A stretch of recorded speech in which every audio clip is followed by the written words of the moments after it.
గత కొద్ది రోజుల నుండి ఎల్లో మీడియాలోనూ అదేవిధంగా వైఎస్ఆర్ కాంగ్రెస్ పార్టీలోనూ తెలుగుదేశం పార్టీలోనూ విజయసాయిరెడ్డి అని చెప్పేసి పేరు అయితే మారుమోగిపోతుంది. ఇప్పుడు విజయసాయిరెడ్డి గారి గురించి ఎవరైనా బాధపడాలి అనేసి అనుకుంటే అది వైఎస్ఆర్ కాంగ్రెస్ పార్టీ నాయకులు, వైఎస్ఆర్ కాంగ్రెస్ పార్టీ బాధపడాలి.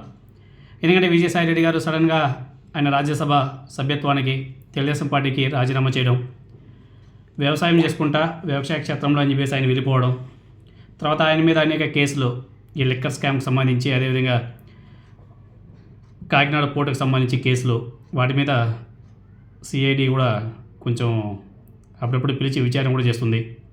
ఈ మధ్యలో రాజ్ కసిరెడ్డి విజయసాయిరెడ్డి గారు ఆయన మీద సంచలన ఆరోపణలు చేయడం, ఆయన చెప్పాడు మొన్న విజయసాయిరెడ్డి భాగవతం మొత్తం కూడా బయటపెడతాను,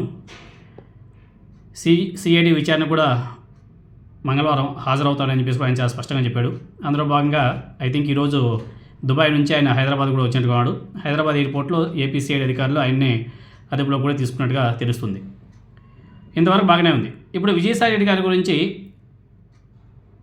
చెప్పాం కదా, విజయసాయిరెడ్డి గారి గురించి భయపడాలి బాధపడాలి అంటే వైఎస్ఆర్ కాంగ్రెస్ పార్టీకి ఉండాలి. కానీ ఇక్కడ విచిత్రం ఏమంటే తెలుగుదేశం పార్టీ వాళ్ళ ఇల్లు మీడియా బాధపడుతుంది, అదేవిధంగా బాధపడుతుంది ప్లస్ భయపడుతుంది. ఎందుకో మనకైతే అర్థం కావడం లేదు. కామెడీ కాకపోతే విజయసాయిరెడ్డి గారి గురించి తెలుగుదేశం పార్టీ నాయకులు ఎక్కువగా స్పందిస్తున్నారు, వాళ్ళ ఇల్లు మీడియా నాయకులు ఎక్కువగా స్పందిస్తున్నారు. ఎందుకో మరి ఆయన మీద అంత అభిమానం లేకపోతే ఆయన మీద అంత ఆక్రోశం. ఆయన వ్యవసాయ క్షేత్రంలో వ్యవసాయం చేసుకుంటారని చెప్పేసి వెళ్ళాడు, మధ్యలో రాజకీయాల గురించి మాట్లాడుతున్నాడు. మొన్న కూడా స్టేట్మెంట్ ఇచ్చాడు, నాకు అనిపిస్తే నేను మళ్ళీ రాజకీయాల్లోకి రీఎంట్రీ కూడా ఇస్తానని చెప్పేసి చెప్పాడు. ఈరోజు టీవీ 9లో అనుకుంటా కథనాలు కూడా వచ్చాయి, బీజేపీలోకి విజయసాయిరెడ్డి గారు అనేసి కథనాలు కూడా వస్తున్నాయి, గట్టిగానే వస్తున్నాయి. అన్నీ కుదిరితే ఆయన బీజేపీలో కూడా మేబీ వెళ్ళొచ్చేమో.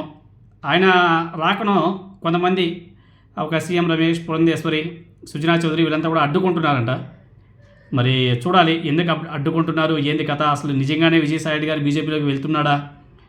గతంలో వైఎస్ఆర్ కాంగ్రెస్ పార్టీ నాయకులు కూడా అనుకునేవాళ్ళు విజయసాయిరెడ్డి గారిని జగన్మోహన్ రెడ్డి గారు ఢిల్లీకి పంపించారంటే అక్కడ గట్టిగా చక్రాలు తిప్పుతాడు, ఏపీ ప్రభుత్వానికి అంటే ఏపీ రాష్ట్రానికి రావాల్సినటువంటి పెండింగ్ బకాయిలన్నీ కూడా తీసుకువస్తాడు, అక్కడ గట్టిగా చక్రాలు తిప్పుతాడు అని చెప్పేసి వైఎస్ఆర్ కాంగ్రెస్ పార్టీ నాయకులు అదేవిధంగా కార్యకర్తలు కూడా భావించారు. కానీ ఇప్పుడు కొన్ని పరిణామాలు చూస్తుంటే విజయసాయిరెడ్డి గారు అవును ఆయన అన్నీ సక్రమంగా చేశారు, కానీ ఆయన పర్సనల్ పని కూడా బాగా ఎక్కువగా చేసుకున్నట్టుగా కనిపిస్తుంది. ఎందుకంటే ఆయన బీజేపీ పార్టీలోకి వెళ్తున్నాడని చెప్పేసి టాక్ వస్తుంది కాబట్టి. అదేవిధంగా ఆయన రాజ్యసభ సీటు నోటిఫికేషన్ కూడా వచ్చింది, అది ఎవరు కేటాయిస్తారో తెలియట్లే. కొన్ని న్యూస్ ఛానల్స్ వాళ్ళేమో తమిళనాడు బీజేపీ మాజీ అధ్యక్షుడు అన్నామలైకి ఇస్తారని చెప్పేసి కూడా టాక్ వస్తుంది.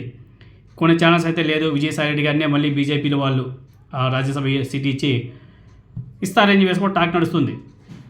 ఏవేవో మొత్తానికి అన్నీ కన్ఫ్యూజ్గా నడుస్తున్నాయి.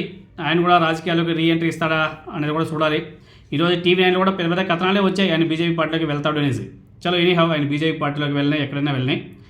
అది పక్కన పెడితే మన ఎల్లో మీడియా దిగ్గజాలు మన వెంకటకృష్ణ కూడా ఒక ట్వీట్ చేశాడు.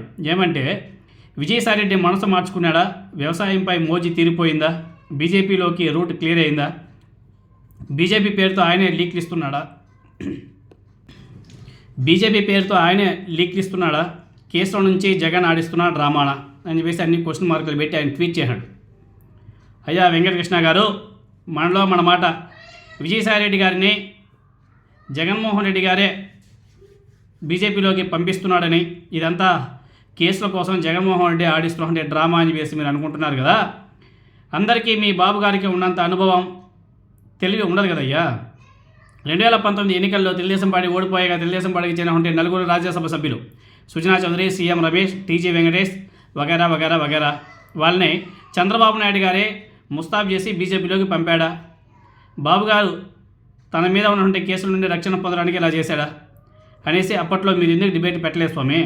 ఆ రోజు కూడా డిబేట్ పెట్టుంటే బాగుండేది. అదేవిధంగా నారా చంద్రబాబు నాయుడు గారు రాజమండ్రి సెంట్రల్ జైల్లో ఉన్నప్పుడు నారా లోకేష్ నాయుడు గారు ఢిల్లీ అమరావతి పురంధేశ్వర్ గారిని మధ్యవర్తిత్వంగా తీసుకెళ్ళి అక్కడ అమిత్ షా గారితో అదేవిధంగా మోదీ గారితో మంత్రాలు కూడా జరిపారు కదా. దాని గురించి ఎందుకు మాట్లాడలే? దాని గురించి డిబేట్లు పెట్టి మాట్లాడితే చాలా బాగుండేది అయ్యా వెంకటకృష్ణ. విజయసాయిరెడ్డి గారు బీజేపీలోకి పోతే ఏంది, కాంగ్రెస్లోకి పోతే ఏంది, ఇంకొక పార్టీలోకి పోతే ఏముంది? ఆయన వైఎస్ఆర్ కాంగ్రెస్ పార్టీ సభ్యత్వానికి రాజీనామా చేసి వెళ్ళిపోయాడు కదా. ఆయన ఏ ఏట్లో దూకితే ఏమని చెప్పు, వైఎస్ఆర్ కాంగ్రెస్ పార్టీకి ఏమైనా నష్టం వచ్చిందా? ఆయన ఏమన్నా ప్రజల చేత ఎన్నుకోబడినటువంటి వ్యక్తి కాదు. ఆయనకి జగన్మోహన్ రెడ్డి గారు ఒక నామినేటెడ్ పోస్ట్ ఇచ్చాడు. ఆయనకి అత్యంత ఆప్తులని చెప్పేసి నామినేటెడ్ పదవి ఇచ్చాడు. అంతేగాని ఆయన ప్రజల్లో నుంచి వచ్చామంటే నాయకుడు కాదైనా. కాబట్టి ఆయన ఇష్టం. ఆయన మొన్న కూడా చెప్పారు కదా, నా ఇష్టం, మళ్ళీ నాకు రాజకీయాలు ఇంట్రెస్ట్ ఉంటే మళ్ళీ రీఎంట్రీ ఇస్తా అని చెప్పేసి చెప్పాడు కదా. అది ఆయన ఇష్టం, ఆయన పర్సనల్. ఇప్పుడు వైఎస్ఆర్ కాంగ్రెస్ పార్టీకి ఆయనకి ఎటువంటి సంబంధం లేదు. ఆల్రెడీ వైఎస్ఆర్ కాంగ్రెస్ పార్టీ నాయకులు కూడా ఆయన మీద విరుచుకుపడుతున్నారు. కాకాని గోవర్ధన్ రెడ్డి గారు, అదేవిధంగా గుడివాడ అమర్నాథ్ గారు, మాజీ మంత్రులు అంతా కూడా ఆయన మీద విరుచుకుపడుతున్నారు.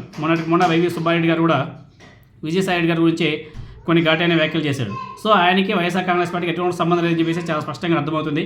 ఇంకా మీకేమైనా డౌట్ ఉంటే, మీకేమైనా భయం ఉంటే, ఏమైనా భయం ఉంటే మీకే భయం ఉండాలా. ఎల్లో మీడియాకి, అదేవిధంగా తెలుగుదేశం పార్టీ నాయకులు కానీ వైఎస్ఆర్ కాంగ్రెస్ పార్టీ వాళ్ళకి ఎటువంటి బాధ లేదు, భయము లేదు.